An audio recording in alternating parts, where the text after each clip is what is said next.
Olá, pessoal. Bem-vindo ao Enigmas. Eu sou Kátia Gaia. E eu, Cris de Pascoal. Está começando mais um programa aqui na TV Mundi, onde o normal é ser diferente. E o normal é ser paranormal. E o tema de hoje são os mundos de Agartha. Estamos hoje aqui com Eurênio de Oliveira Júnior. Ele é estudioso do ocultismo e do esoterismo há mais de 50 anos. Bem, nós vamos para um rápido intervalo e voltamos daqui a pouco com a entrevista.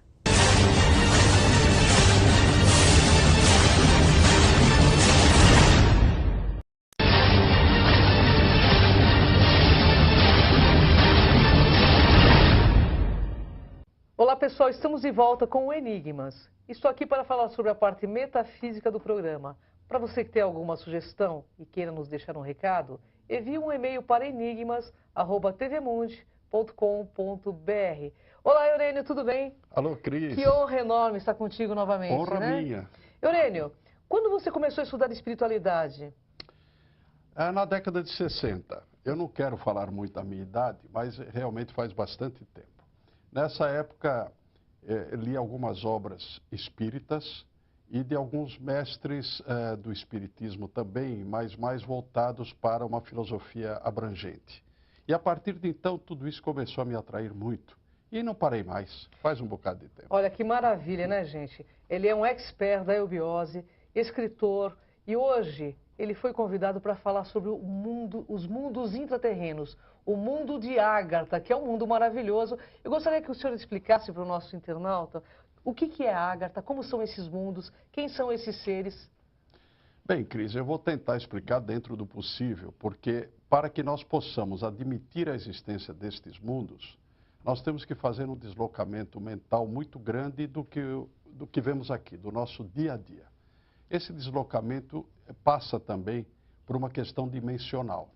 Não que nós não possamos ter contato com estes mundos diretamente, mas para que isto ocorra é necessário que o nosso estado de consciência tenha uma mutação. Os seres que têm contato com esse mundo têm uma mutação dos seus respectivos estados de consciência. Estes mundos não pertencem propriamente, na sua doutrina, à eubiose. Antiquíssimas tradições do Tibete falam da existência dessas regiões da Terra que os homens comuns não têm acesso. Eles são intraterrenos? São intraterrenos. Eu tenho um enteado que é geólogo. Logicamente, ele só acredita na materialidade dos mundos. Mas outro dia, conversando com ele, ele admitiu que existem, apesar das aparelhagens de constatações, existem meandros da Terra que não são bem detectados, não são bem esclarecidos. E ele é um geólogo de nomeada, já estudou na Sibéria, estudou na Austrália. Então, ele é uma pessoa cética, mas me fez esta afirmativa.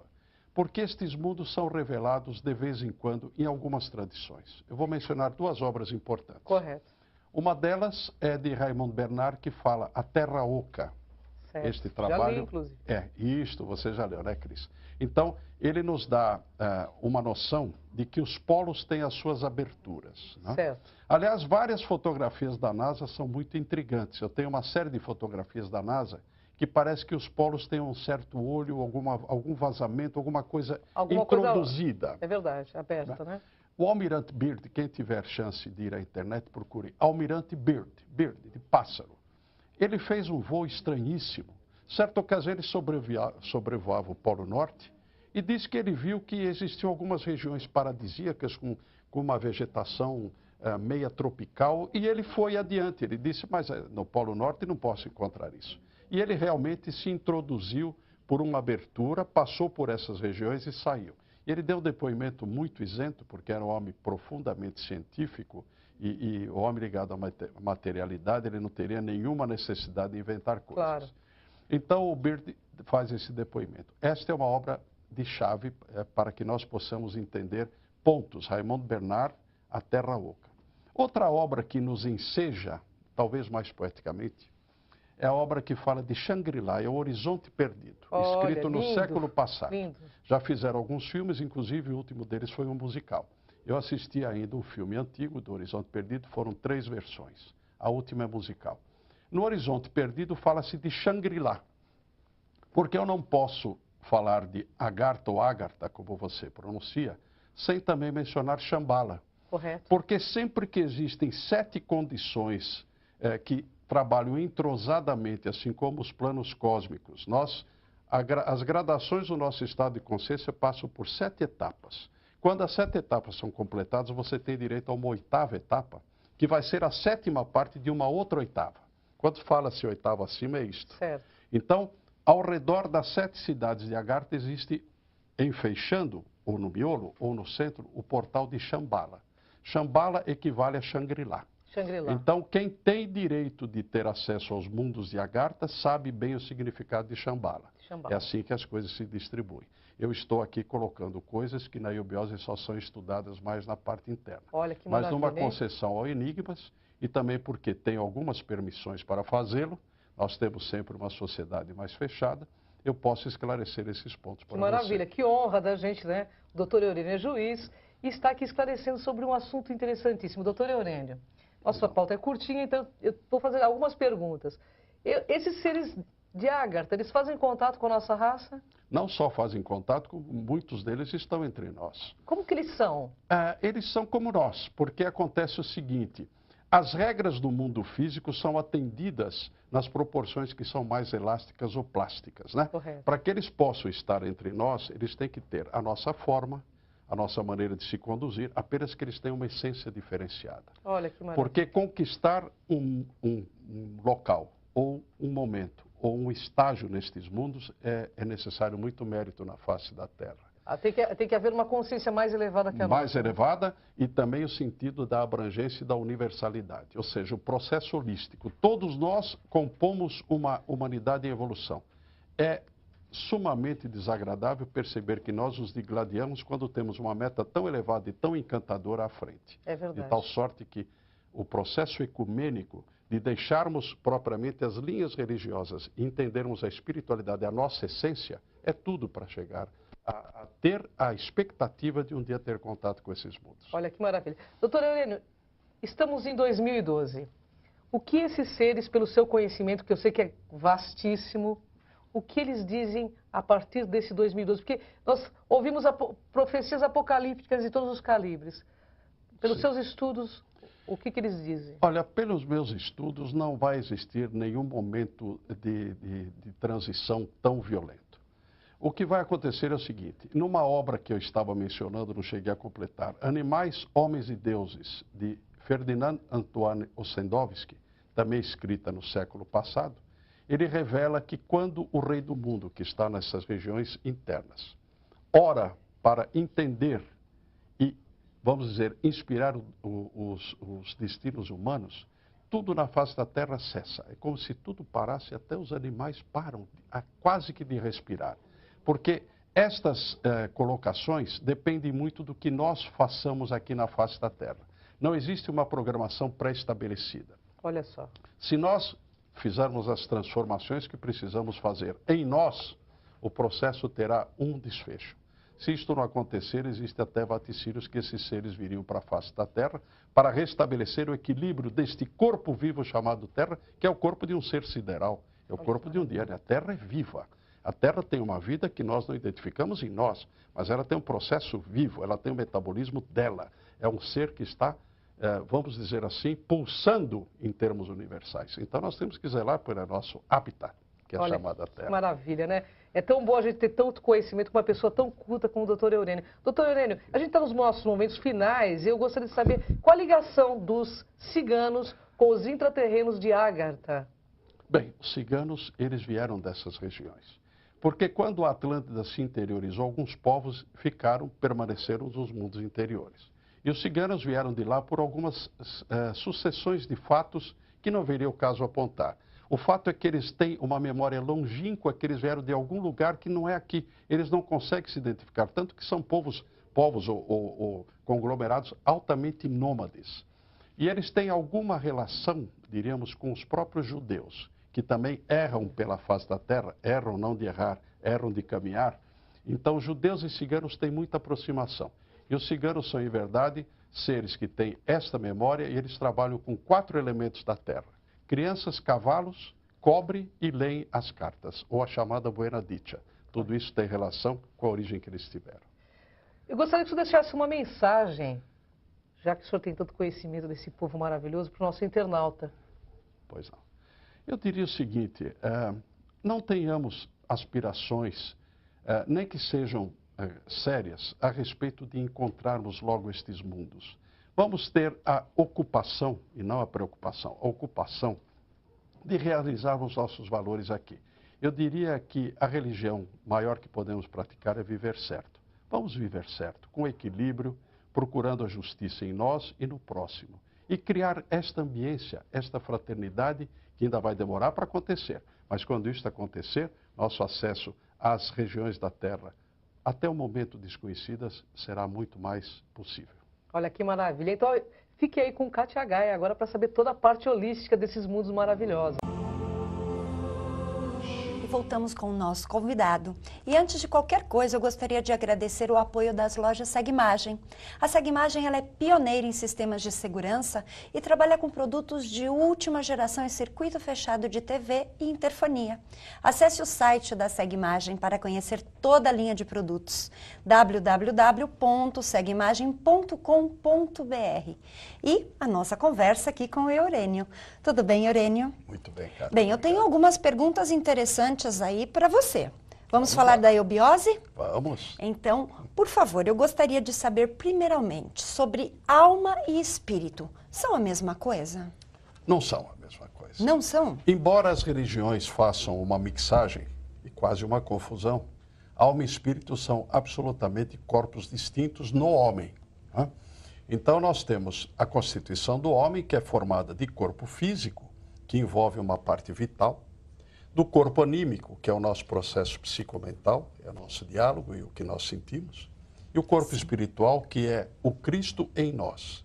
Todos nós temos um corpo, uma expressão um pouquinho grosseira, mas nós temos um núcleo espiritual, que é um corpo também, que é formado por uma trilogia, porque tudo que é espírito é 3, tudo que é matéria é 4. Olha que interessante. Bem, todas as pessoas têm muitas dúvidas sobre o segmento que a eubiose faz dentro dos seus estudos.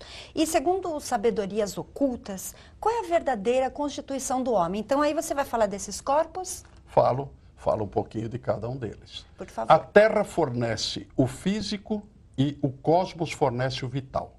Nós temos no nosso corpo físico alguns centros de força que captam essas energias vitais que são responsáveis por estarmos aqui pulsando, respirando e conversando. Sim. Então, a parte material recebe a vida do cosmos. É o próprio cosmos que tem uma alma completa e geral, da qual nós extraímos vamos dizer assim, um segmento para formar a nossa vocação na Terra. Então nós temos uma individualização da alma universal em nós, porque nós somos os vanguardeiros do processo da evolução. Ou seja, o que nós adquirimos de experiência aqui vai para um processo geral, e isso significa também o nosso crescimento. E nós temos a parte imponderável espiritual, que também habita muito mais longínquo do que a mais longe das estrelas, que é de onde provém a nossa mônada, o nosso princípio de vida. E é lá que está o Deus último. Chamaríamos de Deus último, embora seja um Deus incomensuravelmente distante, mas é aquele para o qual nós devemos ter a vocação última nossa. Então existem os deuses criados pelos homens, os deuses mais distantes, que também têm o seu valor, porque fazem parte de um plano chamado plano arquetipal. São os padrões da evolução. E existe o Deus geral, o único ou último, que está muito mais distante. Então, é isto que funciona dentro da constituição do homem. Nós temos uma vocação de entendermos o mundo aqui, com aqueles objetos que nos cercam, e às vezes nos prendemos e não distinguimos que existem páramos ou paragens muito mais completas do que esta. As dimensões aqui são algumas, da psicomental são outras e da espiritual são completamente diferentes. E como que está hoje este acesso a essas dimensões? Hoje nos trabalhos, nos estudos? Nós todos fazemos as nossas programações, mas o empenho individual é tudo. Ninguém lhe dará uma experiência mística mais completa do que aquela que você pode alcançar por você mesma. Então, Perfeito. Tudo que se fornece hoje são elementos de escalonamentos para você chegar ao seu âmago, ao seu íntimo. É esse que vai te dar a experiência espiritual verdadeira. Por isso que trabalhamos para a espiritualidade, que não se confunde com o espiritismo, Sim. embora o espiritismo seja uma corrente bastante respeitável. vamos dizer assim, ele é um passo além do que as religiões comuns e tradicionais apresentam para o homem. Mas na espiritualidade você tem um pano de fundo, ou seja, uma retaguarda, uma imensidão que te fornece os fascículos ou capítulos através dos quais você pode reconhecê-la. Sim. E nós temos que trabalhar para o total. Por isso que fala-se holisticamente. Nós temos que avançar. Todos nós somos uma coisa só. Somos irmanados no processo de evolução. Todos os homens são irmanados. A evolução realmente é o que todos buscam hoje, mas com as questões de karma, reencarnação, como você mesmo disse, sobre o espiritismo, qual é a diferença que existe o karma e a reencarnação, né? Que nós aprofundamos esse conhecimento e também nos estudos que vocês fazem. Pois não. O nosso princípio de vida, que é de natureza espiritual, só que não conhece esses planos, está vertido para esses planos, e é necessário que nestas experimentações existam etapas. Sim. Nestas etapas, nós temos uma lei da natureza verdadeira que temos e somos, que nos chama e temos as nossas práticas. Quando existem diferenças, porque nós temos necessidade de fazer esse reconhecimento. Sim. Quando nesse reconhecimento nós criamos situações díspares, existe um processo chamado causa e efeito, que é o karma, que vai fazer com que necessariamente nós possamos ter a retomada de um itinerário para fazer o reconhecimento. Então o karma não é bom nem mal, ele é simplesmente um ajuste. Todos têm medo do karma, parece que é um monstro. Não, ele ajusta. E quando ele ajusta, ele é necessário que seja rigoroso para que nós possamos estar atentos ao que realmente interessa em termos de evolução. Porque evolução é a transmutação da vida-energia em vida-consciência. E o que domina é a consciência espiritual. E, finalmente, quando esses capítulos não são suficientes, esta alma, vamos dizer assim, inspirada pelo Espírito, retoma a forma material para poder completar ou corrigir aquilo que não fez na vida anterior.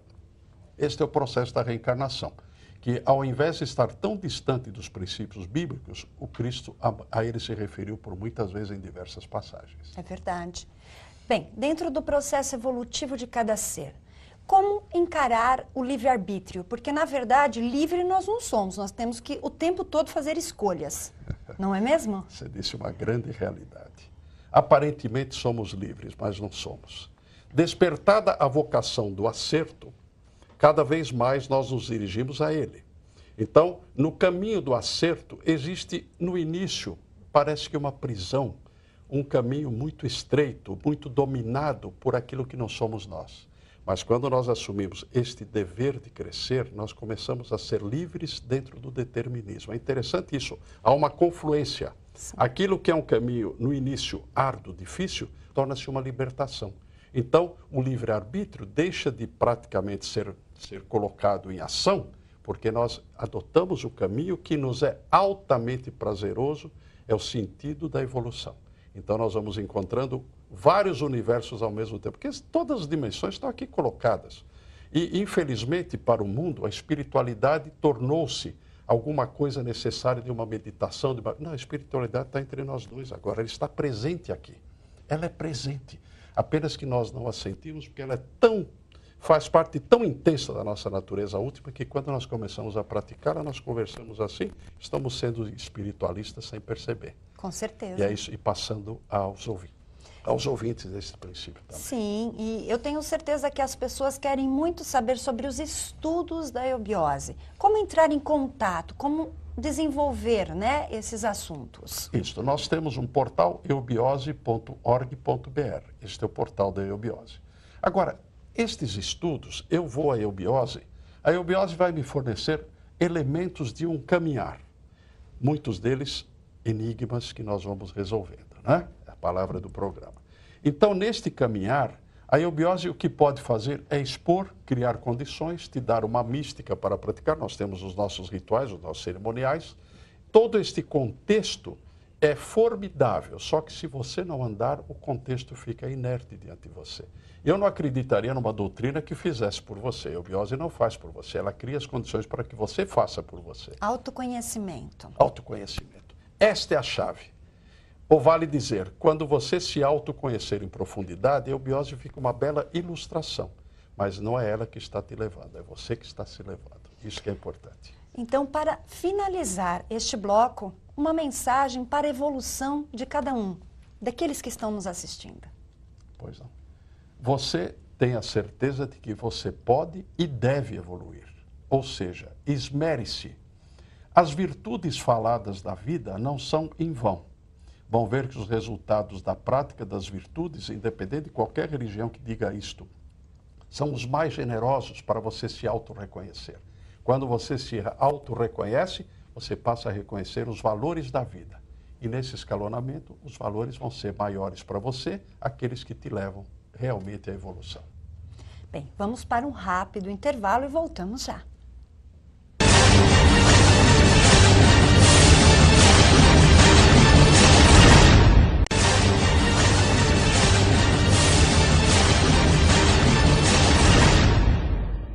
Estamos de volta ao programa Enigmas, mas infelizmente nosso tempo acabou. Mas tudo bem, no próximo programa, novos convidados, novos temas interessantíssimos aqui no Enigmas. Obrigado, doutora Oriene, uma honra estar com você aqui no Enigmas. Eu que agradeço, Kátia e Cris, por toda a ocasião que estão propiciando. Muito obrigado. Gratidão.